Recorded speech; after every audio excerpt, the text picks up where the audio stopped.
All right. Thank you, everybody, for joining us this afternoon or this morning, depending on where you're at across Indian country. We're really excited to have some participation today from Farm Service Agency staff here in South Dakota.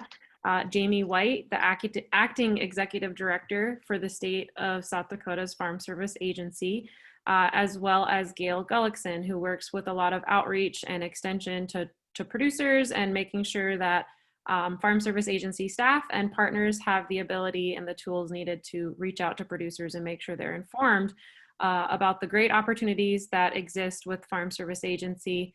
She actually reached out asking if we would be willing to host a webinar to make sure that our producers are getting access to accurate information with the Coronavirus Food Assistance Program. So we really appreciate that. I am going to actually turn it over to Jamie and Gail for them to go ahead and give an overview of the CFAP program and to talk a little bit more about other Farm Service Agency programs that are applicable to officers in Indian country. And then at the end, we'll take a short pause for any FSA questions relating to, and we'll give a few examples of how IAC has seen some of the programs roll out in Indian country. We'll follow up with one more chance for questions and parting comments and call that a day. So with that, I'm going to go ahead and turn it over to Jamie and Gail. Well, thank you, Kelsey. This is Jamie White, and I appreciate the introduction and the opportunity for Gail and I to join with IAC and all of our participants today to talk about the Coronavirus Food Assistance Program, or CFAP as we refer to it at FSA. It's just a great opportunity not only to get the word out, provide some education, but to partner with your organization who is on the ground to provide hands-on assistance in addition to the service provided by the Farm Service Agency. So I'm going to roll through a slideshow, and I know there might be some questions and some discussion items that we can hopefully regroup at the end to answer some of those questions. And we'll try to skim over some of the areas of the program that might be more pertinent outside of South Dakota and the area of our country. So we'll just go ahead and get started. Just very briefly, I want to touch on the CFAP assistance that is being implemented by the Farm Service Agency.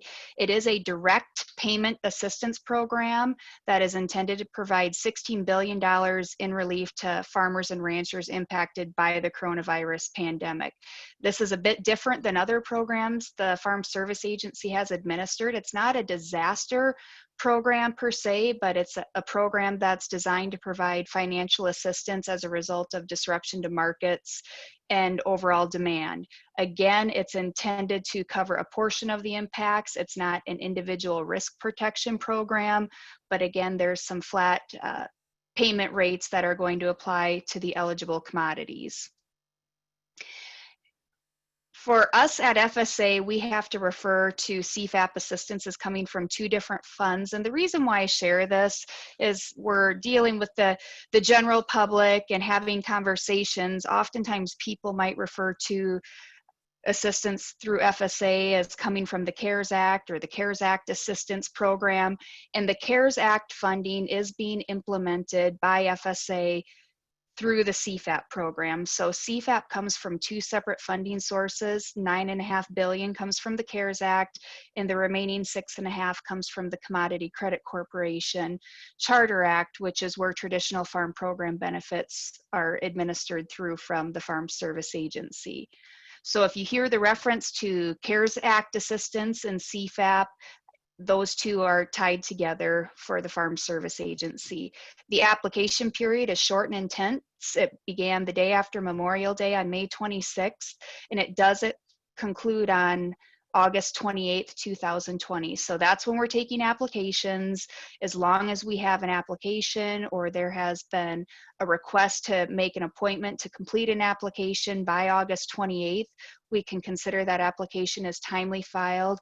And I do want to reassure everybody that USDA has committed to ensuring that timely filed applications will be covered, that we're not going to run short on funds as long as the application is received by that August 28th deadline or the producer's on a register. We have stood up something new for the CFAP program, and actually this was intended initially for new customers to FSA, and in the livestock industry specifically, year after year we began to interact with more producers throughout the nation, and a customer call center was stood up, and the number obviously is on this slide at 877-508-8364. But the nice thing about the CFAP call center is it's staffed with experienced FSA employees, and it's staffed from 7 a.m. to 7 p.m. in the central time zone, because we have folks from both the across the nation working in that call center to field those calls. Should the call be routed directly to a local service center, because it would be more appropriate for the inquiries to go through that local service center, the folks on the call center can forward that as well. They stand available to send out applications, to answer basic questions, provide some redirection if needed for inquiries. So that is a great opportunity that I'd like to promote. And I should also share that we are looking to evolve that call center to begin to expand our services outside of CPAP servicing or CFAP servicing only. So that's going to be a new feature available through the Farm Service Agency. When we're looking at CFAP, the question everybody has is who's eligible. So we have to have a producer who has an ownership risk of the identified commodity, who suffered a 5% or greater national price loss as a result of the COVID-19 pandemic. That 5% or greater national price loss was determined when identifying the eligible commodities. So for practical purposes on our end, we're looking at who's the producer, who has the ownership risk, and then they have to, of course, apply for the eligible commodities, which would be milk, non-specialty crops, which I feel will be very pertinent for our discussion today. We'll talk about that a little bit more. Wool, livestock, which is one of the biggest components for us here in South Dakota, as well as specialty crops. At this point in time, obviously we're beyond the notice of funding availability request deadline, but due to the fact that only certain commodities were determined to be eligible, USDA was seeking comments through the notice of funding availability for the inclusion of additional eligible commodities, and many producer groups, stakeholder groups, et cetera, did submit additional comments to USDA for inclusion of additional items. We'll delve into the non-specialty crops and wool portion for eligibility under CFAP. And when we're looking at non-specialty crops, the only eligible crops are malting barley. So it's not regular barley, it has to be malting barley, canola, corn, millet, oats, sorghum, soybeans, sunflowers, and then for wheat, it's only durum wheat and hard red spring wheat. One thing I just want to touch on is there are a couple of crops here that if they were harvested for forage production, even if it was intended to be fed forage production, they would be eligible for CFAP. So corn silage, forage sorghum would be eligible, millet, hay would be eligible under the CFAP program. Those crops that were intended for grazing are not eligible. So CFAP is very much what I would refer to as a production based program, and there would have to have been a mechanical harvest that took place, and you had to be able to sell that harvested production. Wool is another component that is included under the non-specialty crop portion because the payment calculation is very similar.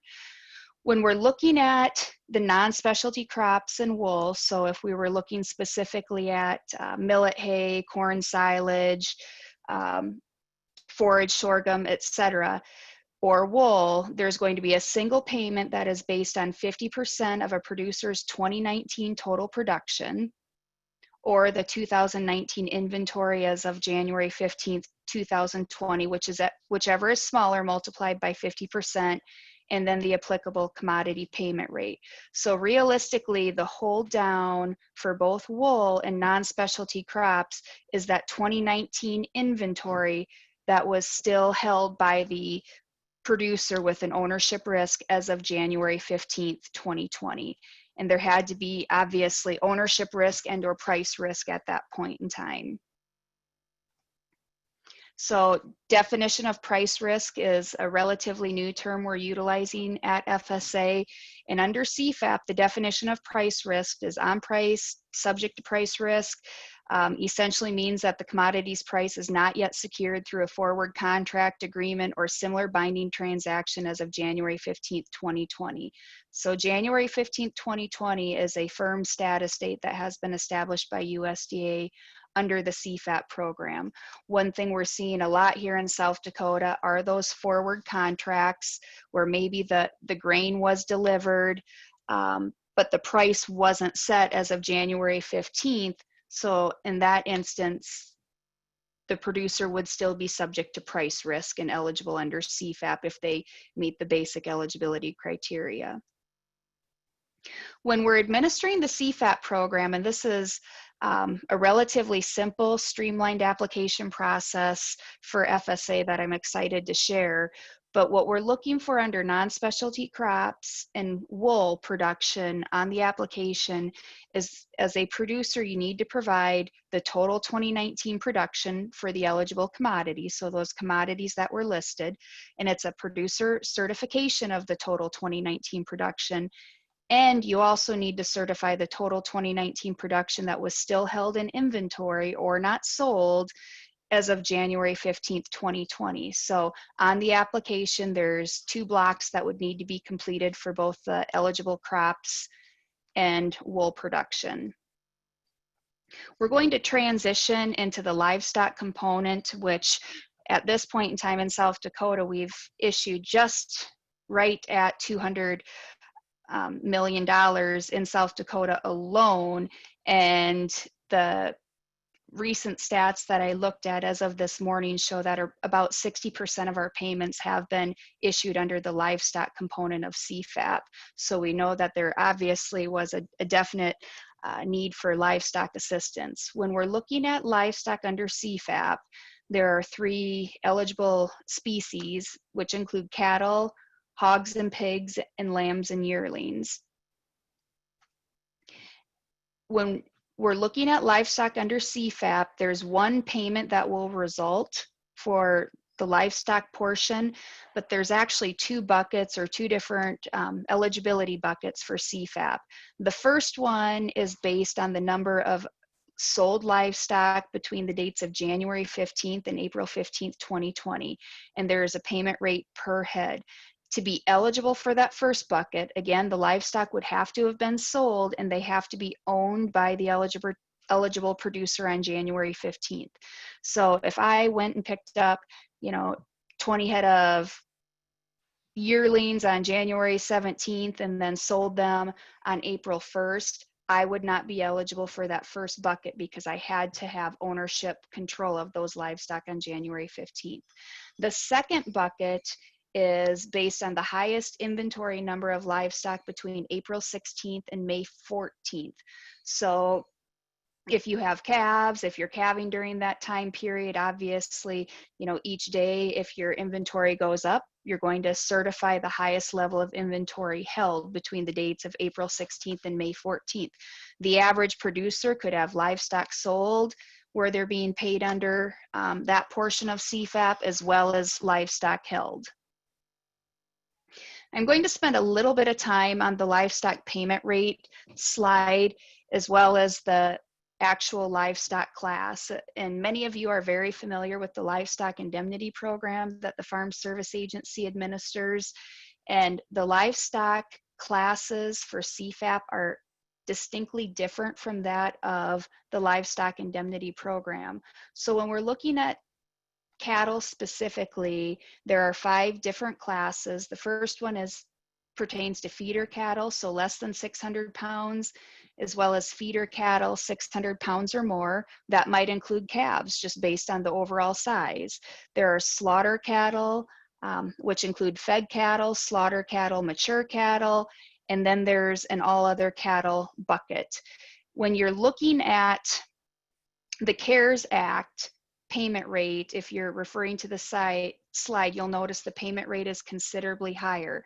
That CARES Act payment rate is tied to that first eligibility bucket of sold livestock between the dates of January 15th and April 15th. So this would pertain to the sold livestock. The CCC payment rate ties to the inventory held bucket, which is that second bucket, which is the highest number of inventory held between the dates of April 16th and May 14th. So again, it's a producer certification based on the individual livestock class, and on the application, producers simply need to certify the number of head by each livestock class on the application, and the payment calculation will kick out accordingly. Hogs and pigs are broken down into two classes. Basically, the distinguishing factor is weight of 120 pounds. And then on sheep, we're only going to be able to cover lambs and yearlings, so the limiting factor is all sheep less than 2 years old. So those are the individual livestock classes that we're looking at under CFAP. Again, this is just to emphasize, when we're looking at certification under the CFAP program for livestock, FSA does not have verifiable or reliable records on hand necessarily. So when a producer completes an application, we just absolutely want you to be mindful of what you're certifying to make sure that you are including all eligible livestock. So if you're looking at the total number of livestock sold between the dates of January 15th and April 15th, might be helpful to have your sales receipts, some of that documentation on hand, just to make sure you're counting obviously all eligible livestock, and any contemporaneous diaries, etc., that you might have will help with the completion of that CFAP application. Again, when you certify that on the application, that's all you're turning into FSA. Verifiable and reliable information would not be required unless the application were spot checked or the county committee had a question or concern with the application. Just very briefly going to touch on dairy production. When we're looking at dairy, milk is actually covered under CFAP. Just to share that, it is tied to the first quarter alone, and it's tied to milk production in the months of January, February, and March. And any dumped milk would also be eligible because it was actually brought into production. Again, much like the livestock component, there's two different payment rates based on the different funding sources, but the payment rate is calculated on a per hundredweight basis, and there's $4.71 that comes from the CARES Act and $1.47 per hundredweight that comes from the Commodity Credit Corporation.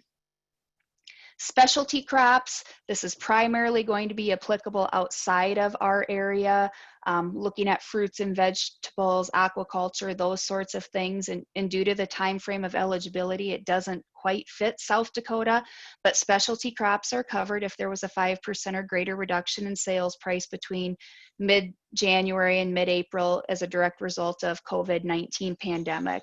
And the reason specialty crops were included is there were obviously many specialty crop growers that had issues with shipment, delivery of goods, or they weren't able to ship or deliver goods, and a significant amount of the product was donated. Anything that was donated could potentially be eligible under CFAP, under the Specialty Crop Assistance. I'd like to move more into the CFAP eligibility. And when we talk about eligibility at FSA, we talk about general program eligibility, we talk about what an eligible commodity is, and then we talk about the eligible producer. So we've covered the eligible producer because they must have had an ownership share and price risk. And we talked about the eligible commodity, which goes back to your individual eligible crops, livestock, milk, wool, etc. General program eligibility is obviously more of that big picture perspective. And when we're looking at CFAP, there's a payment limitation of $250,000 per person for all commodities combined. So if I were to apply for CFAP and I had, the crops of corn, sorghum, millet, I potentially had 500 head of livestock that were held in inventory. whatever the total payment calculates to be, I'll be limited to $250,000. So if my resulting payment were $300,000, I would be capped at $250,000 because of the payment limitation. There is a slight different payment limitation authority under CFAP that applies to corporations, limited liability companies, and limited partnerships. And in that case, in those entities could earn up to $750,000, up to 3 payment limitations, but they have to demonstrate that for each of those participants that they had over 400 hours of active personal labor. So we're looking more at that boots on the ground engagement in the farming or ranching operation. All producers that are participating in CFAP, like other FSA programs, do have to certify that they meet the adjusted gross income limitation of $900,000 unless at least 75% or more of their income is derived from farming, ranching, or forestry related activities. And this is a provision that Congress and USDA have in place to demonstrate that the funds are truly intended to go back to those entities that are engaged in agricultural operations. In participating in CFAP, producers do have to be in compliance with highly erodible land and wetland conservation provisions. This ties to that 80-1026 that producers need to complete and ensure that's on file at the FSA office to participate in FSA programs.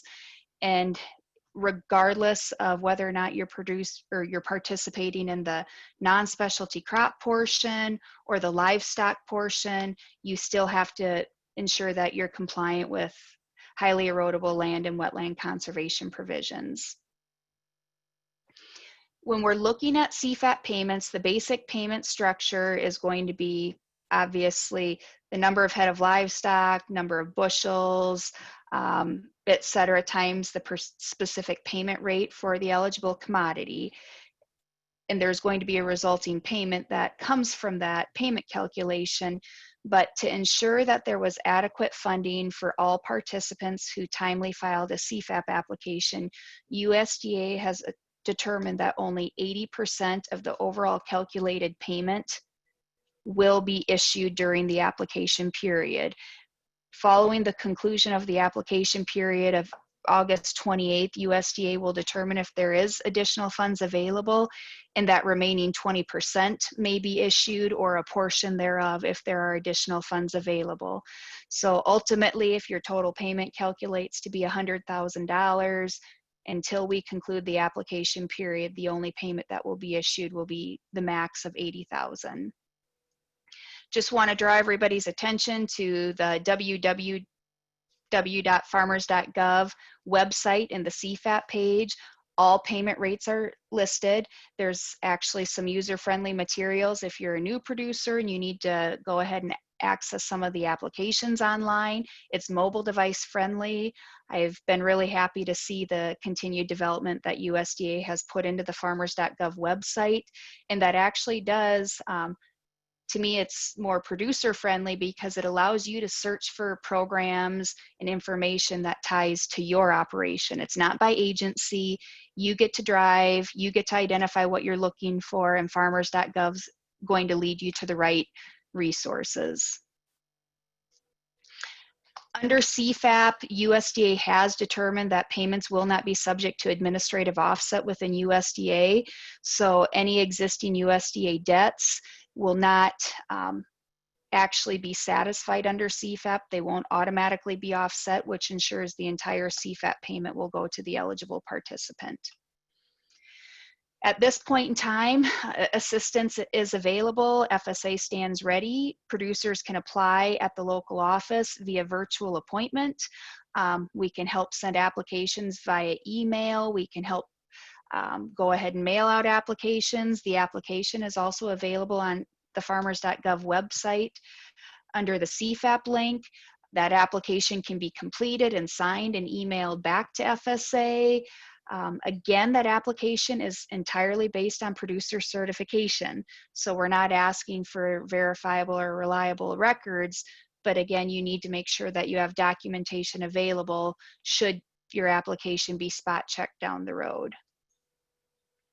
One of the other features on the farmers.gov website is the CFAP application generator and payment calculator tool that's available. It's essentially what I would call a robust Excel workbook that's very user-friendly. You can hit the drop-down box, which helps you identify the specific livestock species and class, and all you're going to do is enter the numbers of your sold production or production held in inventory, and it does give you an estimated payment amount, which again is subject to the overall review and approval and completion of that application. It's again only an estimate.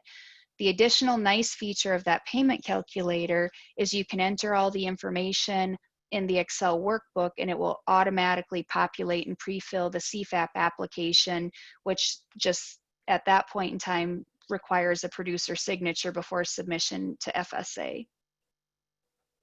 Very briefly, I just want to go ahead and highlight the Wildfire Hurricane Indemnity Program, the PLUS portion. In South Dakota, this became a big player this spring for production and quality losses in 2019. So as it is today, FSA can take applications for WIP Plus pertaining to 2019 for the causes of loss of excessive moisture, flooding, or a drought of D3 or greater. Again, we can only take the application on production loss today because the quality loss component has not been established by USDA. We're hoping to see that roll out later this summer. There is not a deadline for the WIP Plus program, but if you are aware of production losses, and I know there were issues, obviously with forage production and forage quality, as well as other losses in 2019, WIP Plus may be a very relevant program for you. And at this point in time, if there is interest in WIP Plus, contact the local office. Because we're focusing our efforts on CFAP and acreage reporting, there may be a register in which they're taking names down to go ahead and follow up on that WIP application. When we're looking at WIP Plus, it is a bit different. Eligibility is going to be determined for each producer based on the size of the loss and the individual level of insurance coverage elected by the producer. So if you're a NAP participant, basic NAP coverage is 50%. If there's buy-up coverage that was purchased through the NAP program or multi-peril crop insurance, that level of assistance adjusts under WIP Plus as well. I do want to highlight farm loan programs. The Intertribal Ag Council has been phenomenal in helping to get the word out about FSA loan programs and availability. But when we're working with producers throughout the state of South Dakota, I think oftentimes people aren't aware of the availability of credit through FSA, and there's varying options available, and we do have a significant loan presence throughout the state of South Dakota, and qualified loan officials to help answer questions and walk you through that process. But there are direct loans, which means credit is obtained directly through Farm Service Agency under USDA. We have farm ownership loans, operating loans, as well as emergency loans.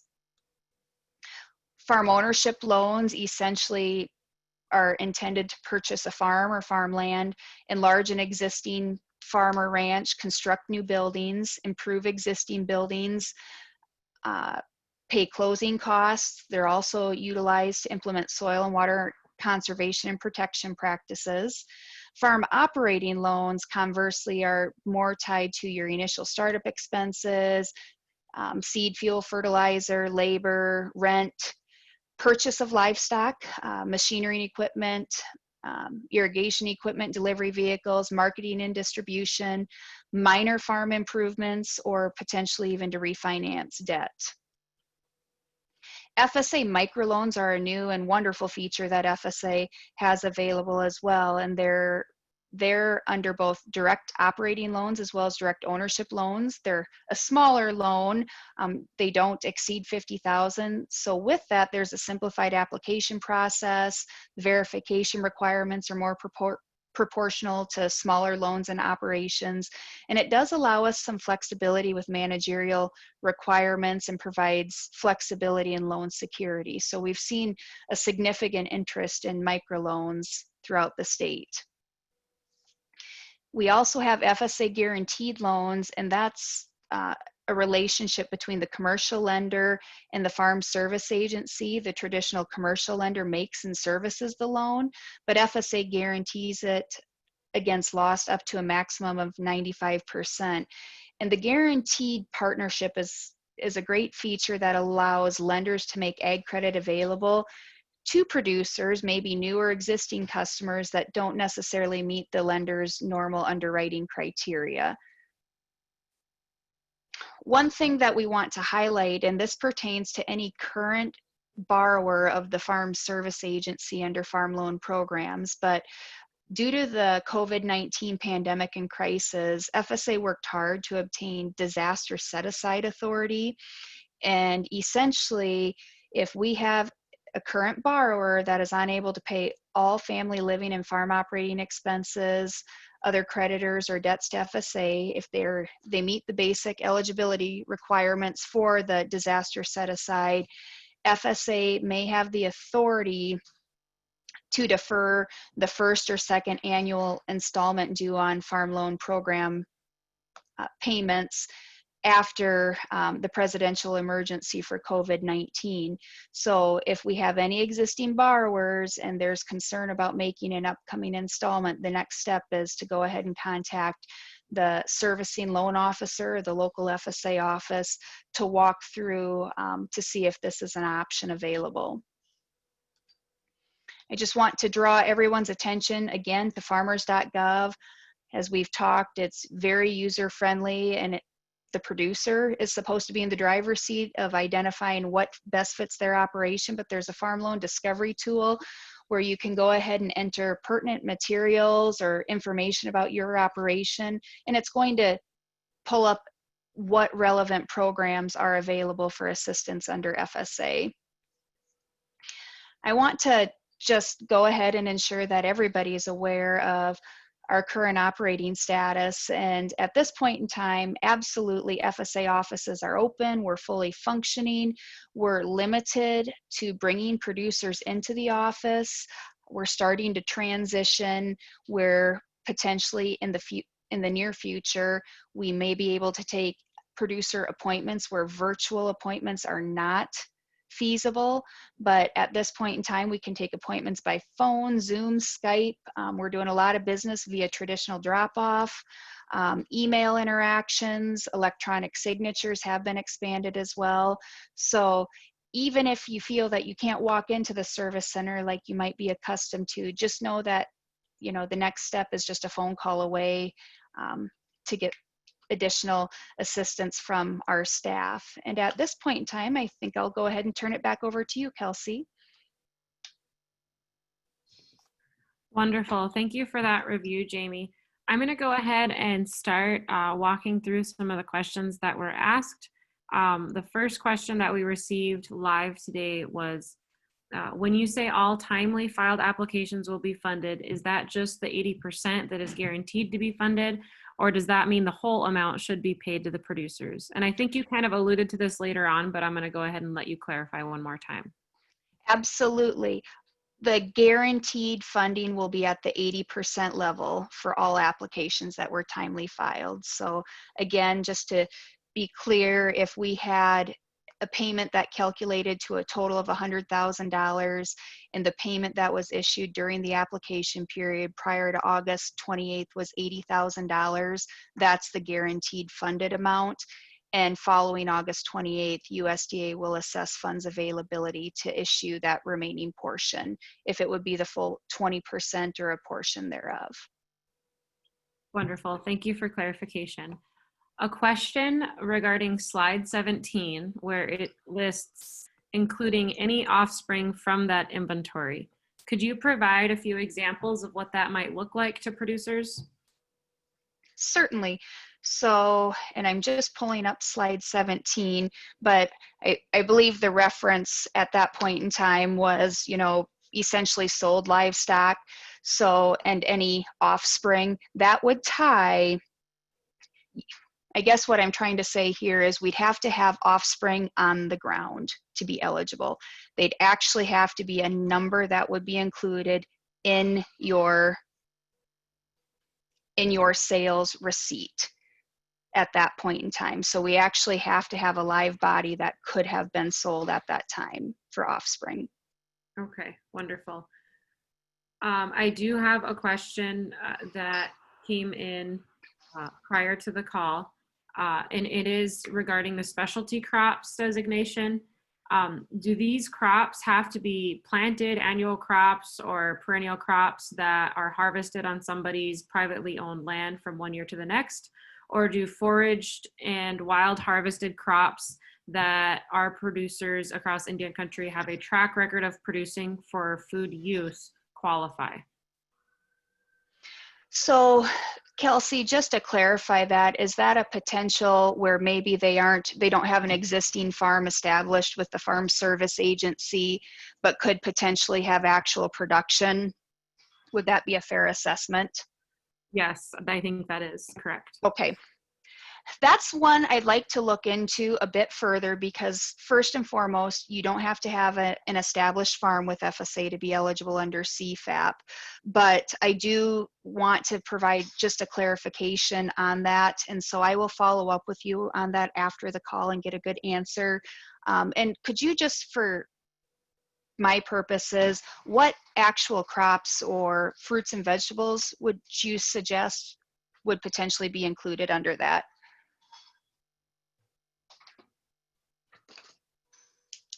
I will go ahead and reach out specifically to the individual that Okay. asked the question just to get clarification on what crops they are harvesting, just to make sure I'm not making any assumptions. And I'll follow up with you on that. And then maybe that'll be something that we add on into the recording at a later date. Okay, thank you. That would be helpful. You bet.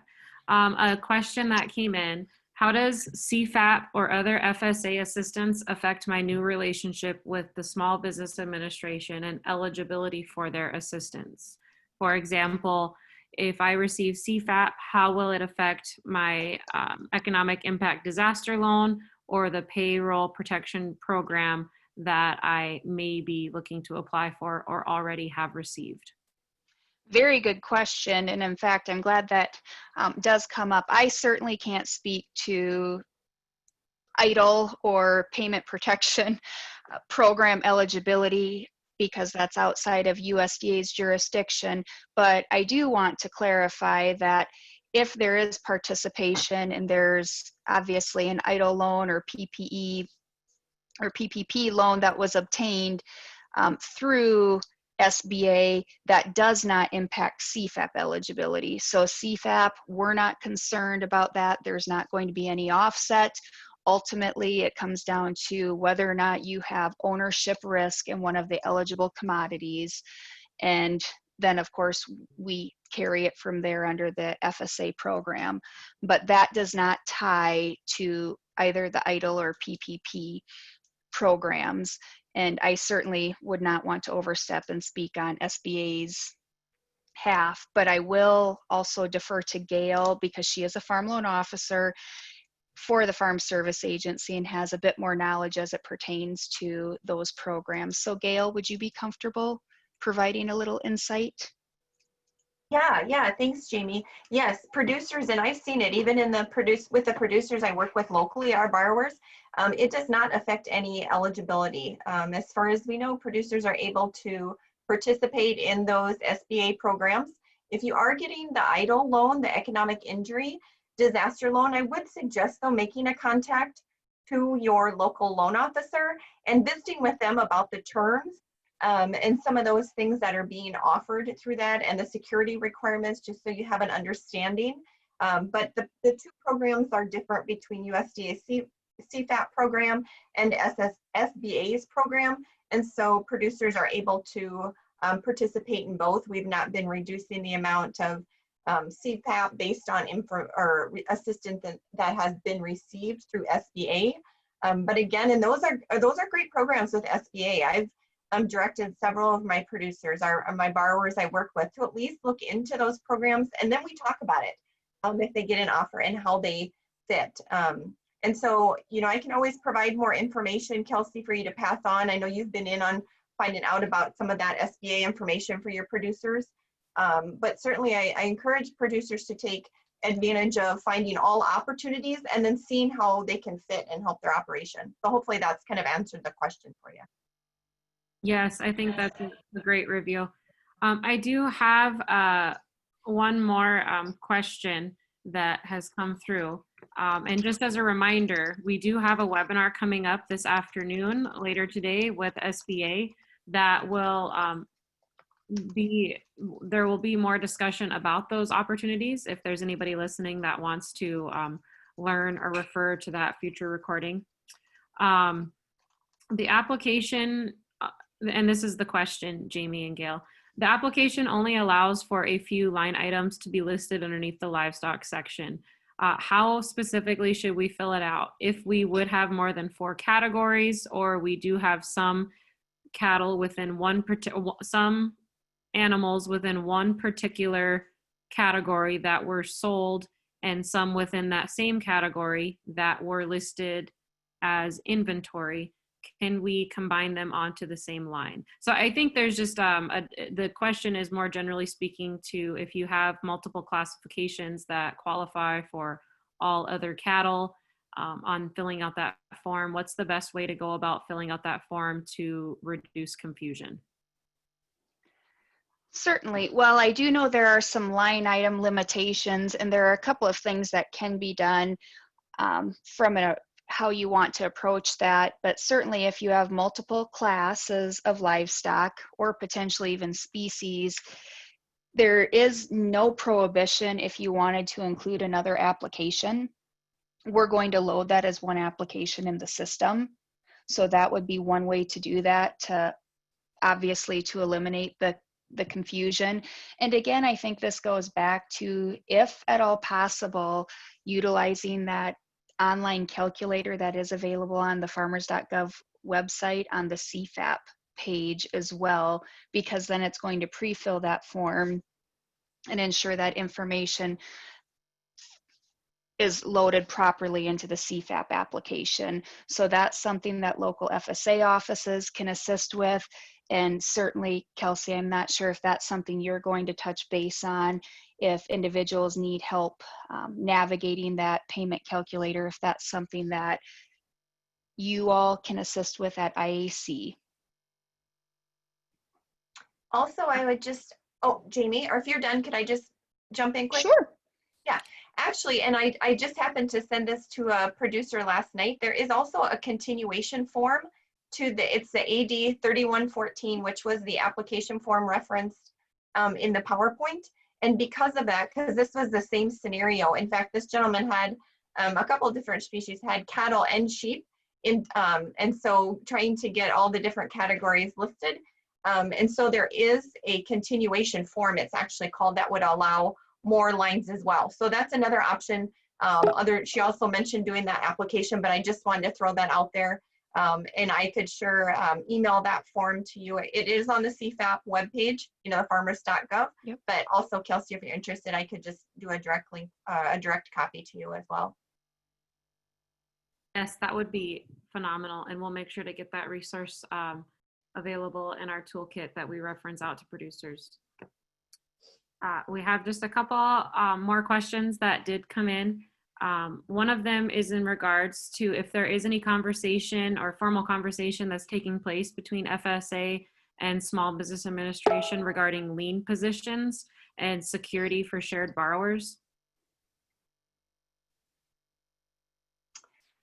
I will speak to that one because I have actually had a lender even contact me about it when you start to read the fine print.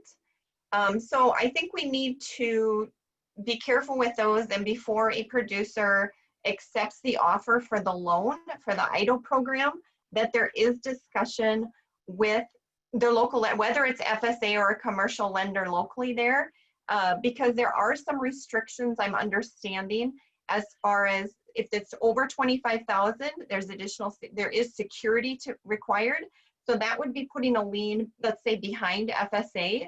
And then it also talks about a reference if you would get future credit from whoever it may be, and say they had filed a lien on your cattle and livestock and made you a 50,000, let's say, idle loan, then that may affect, you may have to have, I don't want to say permission, I can't remember the exact wording, but concurrence, let's say, from SBA to gain additional funds. And I have not had a chance to go through that wording myself, but that was kind of something as a lender and I were working with a joint customer, expressing some concerns if there are any limitations. So that might be a question to be brought up when you have your discussion today. And sometimes it is just getting into the fine point. But I always say if producers are interested in those programs, check into them, but make sure FSA or your lender knows, because yes, you are offering security that initial lender FSA already has a first lien on. And a lot of our programs, responsibilities when we make those loans say that producers will not allow other liens to be taken on their real estate or chattel security without FSA concurrence first. So a lot of it's going to be communication, and unfortunately just reading the fine print that's going to be coming out on those SBA offers for the loan amount. So I know I'm not much help on that again, but I just encourage to walk through that if it's one that's over the 25,000 with your lender first before accepting that offer. Absolutely. We do have another question. Sorry about the feedback. Oh, sorry. I have some cattle on shares with a partner. How do I document my share of the risk? Do you have any guidance on producers that run their cattle on shares? So Kelsey, I'm just going to repeat that and clarify. So we run cattle on shares for grazing purposes. Now with that, are the cattle owned on a share basis? Or are the cattle 100% owned by the rancher? Essentially what we'd have to do is we would have to convert the number head of livestock to be reflected of the ownership risk. So I guess if a simple way of putting that is if you and I run 100 head of livestock and it's a 50-50 share, I would be eligible for 50. You would be eligible for 50. So it sounds like sound advice would be to work with your partner in submitting an application together, not jointly, but applying and going through the process together with the local farm service agency office to make sure that everything is accounted for appropriately. I think that's very, very, very good advice, and probably the one reason again, that we want to be cautious and mindful with CFAP. It is a streamlined program. It is based on producer certification, but sometimes my concern is more on the producer end, that we're going to be cautious and conservative and miss something. And the last thing we want to do is have producers miss potential eligibility because of a miscertification or misunderstanding. But yes, that's absolutely right. I mean, if you and I have an operation where we're conducting business on a share basis, our local FSA staff can help indicate how those respective applications should be completed. Wonderful. Thank you for that. Now we're going to shift gears just a little bit here, and I'm going to bring a colleague of mine, Tommy Peterson, on. Tommy is the Great Plains Regional Technical Assistance Specialist for the Intertribal Agriculture Council, and she's put together a couple of scenarios that just run through briefly some examples of producers that are that fit a typical demographic of some of the individuals that we engage with and provide technical assistance to in accessing the Farm Service Agency programs. Tommy, are you with us?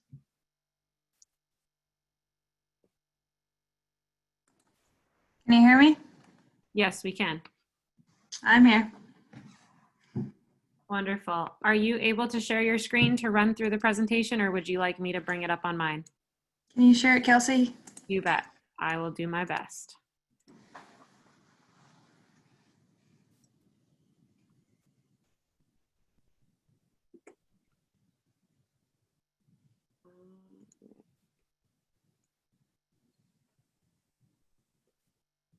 All right, go ahead, Tommy. I don't know that I can actually do a present mode and still have it work on my side. So go ahead. Hello, I'm just going to go through a few examples of specific Indian country and FSA working together. So the first example is I have John Farmer here. John Farmer is a Native American farmer operating in Indian country who has had the opportunity to purchase some additional farmland. Now, John lives in an area that is considered a credit desert. So if you look at the country as a whole and you look at where there is lack of credit, what they call credit deserts, most of those areas overlap with reservations where Native American farmers are operating. So due to these circumstances, traditional financing can be difficult to obtain. Now, through Farm Service Agency's ownership loan program, that gave John Farmer a viable lending option to purchase those additional acres. If we look at example 2, we have Jane Rancher. Jane Rancher is a young individual that is currently looking to start her own sheep herd, but there are not many lending options available. She could be located in a credit desert, and also she's a beginning producer. So there's not a lot of options that are available to her in Indian country. One of the options that FSA can provide is an operating loan program. It was a good option for Jane because it is suitable for many beginning farmers and ranchers. Jane Rancher was able to get funding to start her sheep herd as well as operating loan funds to cover ranch expenses at loan terms that are feasible and reasonable for a young producer starting out.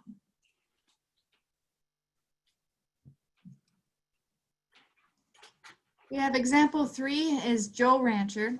He currently operates a 200-head cow-calf herd on land that he owns, as well as a tribal range unit that he leases from his tribe.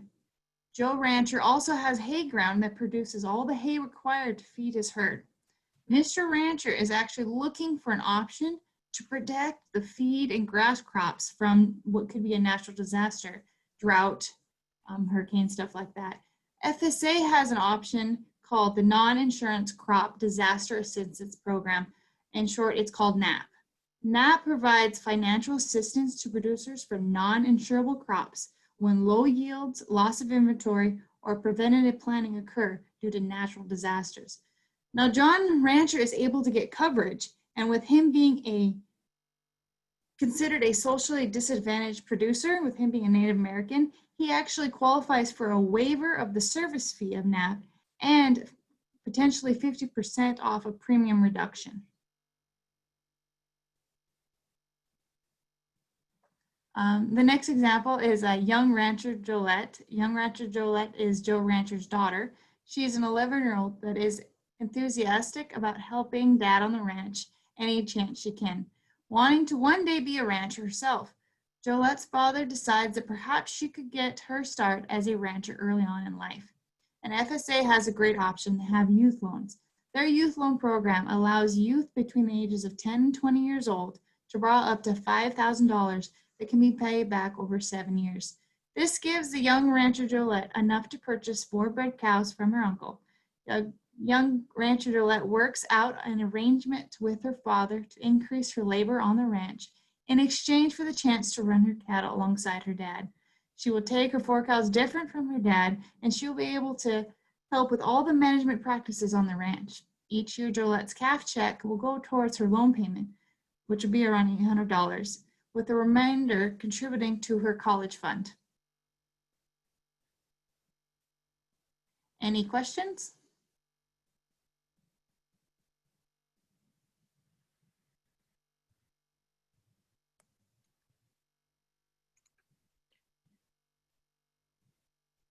Great. I don't see any questions coming in just now, Tommy, but if they do come in, I will go ahead and direct them straight to you via email. Well, at this time, I think what we will do is go ahead and thank all of our presenters and co-hosts, both Gail and Jamie with South Dakota Farm Service Agency. We are incredibly pleased with our ongoing relationship here in South Dakota, and we really look forward to finding ways that we can continue to bridge gaps and increase access to Farm Service Agency programs in Indian country. across the nation. And thank you, Tommy, for pulling together those scenarios that are very specific to ways that Farm Service Agency programming can be applied and administered throughout Indian country.